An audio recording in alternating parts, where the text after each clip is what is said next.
Rick Stroud. We didn't think we'd ever talk to Rick Stroud again. When Tom Brady left, he retired. And here he is, Rick Stroud, the Bucs writer, NFL beat writer for the Tampa Bay Times. And here we are, Rick. Tell me what happened over the last 48 hours with the all of a sudden object of desire, Liam Cohen.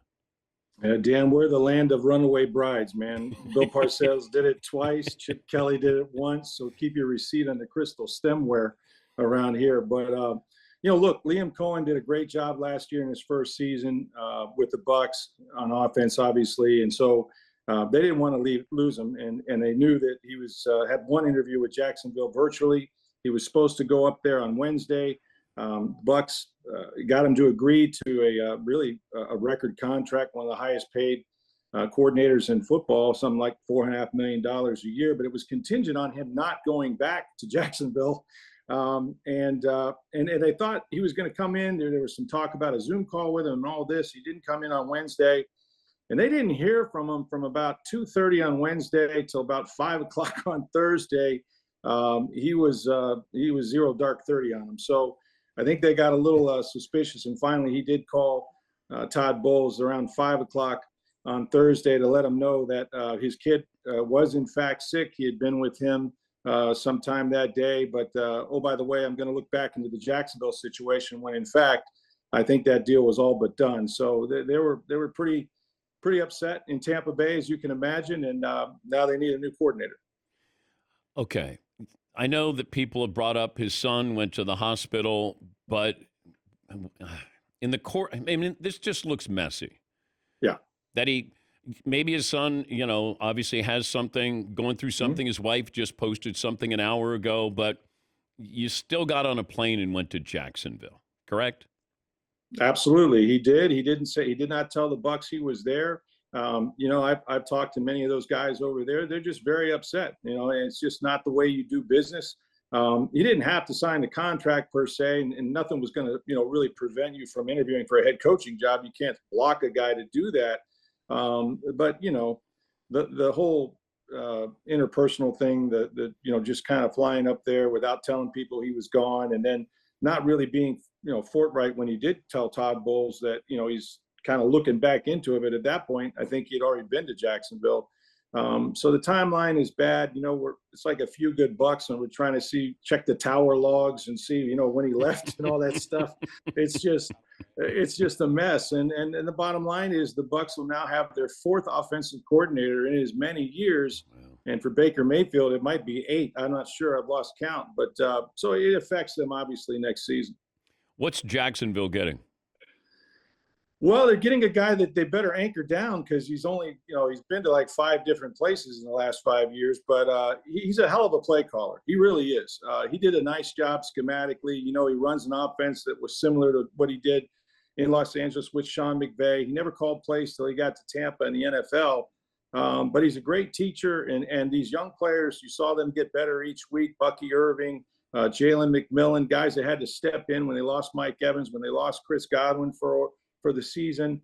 And he gives the quarterback answers, and talking to Baker Mayfield, he had some success with Dave Canales the year before. He called him an optimist bully, which is what, sort of what he needed. Right. But from a schematic standpoint, play calling, Liam was at a different level. He could go to line of scrimmage, get them out of bad plays.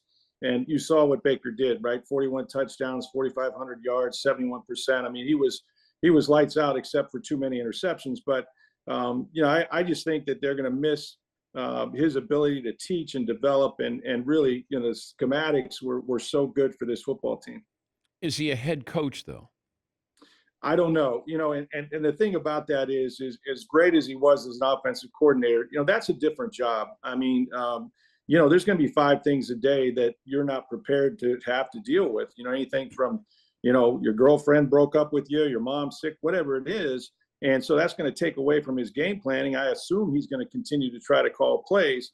But if you've got Trevor Lawrence and you're trying to, turn him around, I think that he'll find a way to protect him if they can add some players on the offensive line, get a run game going. He's going to do great things offensively, but that's the job. The job is much different. You're addressing the entire team. You're setting the tone for the franchise. And from what I understand, Dan, he's going to have control over who they bring in there to help him with personnel. So this is not just the head coaching job, but I think in many ways he's going to be more involved in a lot of the player acquisitions and things like that. So it's a big leap. Yeah, that's why if you say, look, I don't want to come in under Trent Baalke, I get it. Yeah. So you go back, they give you this extension, then all of a sudden they fire Trent Baalke. Why can't you just say to Tampa, look, things have changed here. They're letting me have total autonomy here. I'd be crazy not to pass up this opportunity. Would the Buccaneers have rescinded their offer? Like, would they have moved on from him? I don't know that they would have. I mean, I think they would have hung in there and let him do what he wanted to do. The offer was contingent on him not taking the second interview. I mean, I think, possession is the biggest thing here, right? Don't let the guy out of the building. And so that was the Bucs' intent with it. Like, we're going to make you the highest paid offensive coordinator, but you can't take that second interview. So the minute he decided to do that, he kind of voided what was going to be his new contract, which he never signed. It was just a game of subterfuge. It didn't make sense that you would kind of sneak around like this. I think that's what most people are upset about in the organization. And believe me, they're pretty upset about it, but they'll get over it. It's going to make those joint practices with the Jaguars really entertaining next summer. Rick, as always, great to talk to you. Good to see you, Dan. Rick Stroud, Buccaneers NFL beat writer for Tampa Bay Times, co-author of The Player's Coach with Tom Moore From Bradshaw, Manning, Brady, and Beyond, host of SportsDay Tampa Bay podcast.